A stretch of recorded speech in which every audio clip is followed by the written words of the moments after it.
आशा की किरण।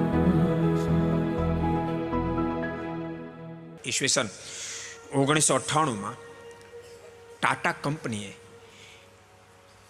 જે ટાટા ઇન્ડિગો ગાડી બહાર પાડી, ખબર પહેલી ગાડી, એમાં સંપૂર્ણ લોકો ફેલ ગયા.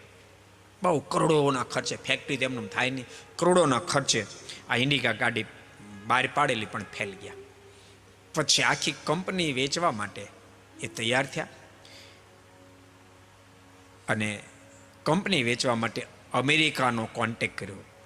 રતન ટાટા અમેરિકા ગયા અને ત્યાં ફોર્ડ કંપનીના માલિક બિલ ફોર્ડને મળ્યા અને કહ્યું કે આ આખી મારી કંપની વેચવી છે, અત્યારે અમે તકલીફમાં છીએ કારણ કે ગાડી અમારી ફેલ થઈ છે, તો તમે આ કંપની ખરીદી લો. ત્યારે ફોર્ડના માલિક બિલ ફોર્ડે એવું કીધું કે ગાડી બનાવતા ન આવડતો હોય ને તો એ ધંધો ન કરાય. આ તો હું કંપની તમારી લઈ લઉં છું તમારી ઉપર ઉપકાર કરીને, બાકી આ ધંધો ન કરાય. પણ હું તમારી કંપની આ ઉપકાર કરીને લઈ લઉં છું, આટલા શબ્દ સાંભળતાની સાથે ચાલુ મિટિંગમાં રતન ટાટા ઊભા થઈ ગયા અને ત્યાંથી ઇન્ડિયા પાછા આવતા રહ્યા. ક્રોધ ન કર્યો પણ સોદો ન કર્યો.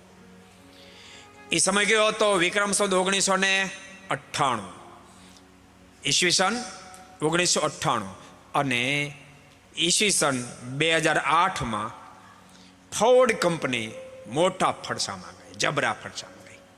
અને એ વખતે ફોર્ડ કંપની પોતાની વર્લ્ડના ટોપ લેવલની ગાડીઓમાં પોતાની ગાડીઓનું જે નામ હતું એવી ગાડી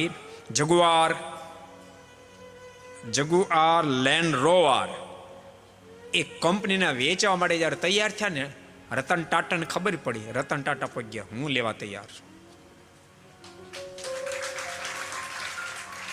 આ રતન ટાટાએ 2.3 બિલિયનમાં, એટલે આપણા ઇન્ડિયાના 23,000 કરોડ રૂપિયા, કેટલા 23,000 કરોડમાં કંપની ખરીદી લીધી. પણ બાપ લડ તો ભારતનું છે ને, ગુણ તો કેમ ન હોય. કંપની ખરીદી પણ આટલો અહંકાર નહીં. છેવટે ફોર્ડ કંપનીના માલિક બિલ ફોર્ડ બોલ્યા, તમે મારા માથે બહુ મોટો ઉપકાર કર્યો, તમે મારી કંપની ખરીદી લીધી, જેથી કરીને હું થોડોક હળવો થઈ ગયો. પણ રતન ટાટાએ એ બોલ્યા ત્યારે શામળું મોઢું ન કર્યું અને ઉપકાર બતાવ્યો, તેમ છતાં એમાં ફૂલાઈ ન ગયા. ભક્તો, આ સફળતાને વરી શકે. નાની નાની વાત માટી પાડે. મને તેની છાશ નહોતી આપી, પણ એમાં કઈ મોટી દાડ મારી છાશ નહોતી આપી.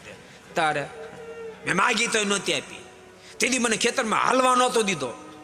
આવા જ હોય, બાકી કાંઈ હોય નહીં બીજું, આવું જ હોય. મને પાછું દુખતું તોય પરાણે મને જગાડી હતી. એમાં કઈ મોટી દાડ મારી, માથું કઈ પાડી નાખ્યું હતું, ખાલી જગાડી હતી, એટલે કઈ મોટી વાત છે.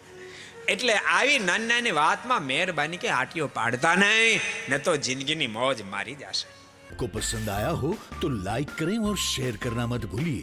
सब्सक्राइब करें सरदार कथा चैनल को और बेल आइकॉन पर क्लिक करना मत भूलिए लेटेस्ट वीडियो सबसे पहले पाने के लिए.